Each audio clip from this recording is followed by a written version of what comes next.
उधर आ जाओ।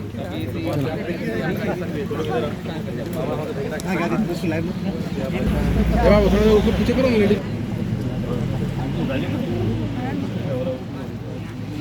चलो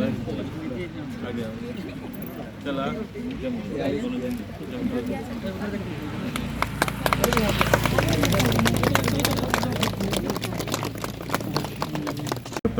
गांव जाने वाली पथ का आधारशिला रखा गया है। नवनिर्माण का कार्यक्रम है और करीब 2.25 किलोमीटर लंबा होगा और 85 लाख की लागत से इस रोड को सुदृढ़ीकरण का काम पूरा किया जाएगा।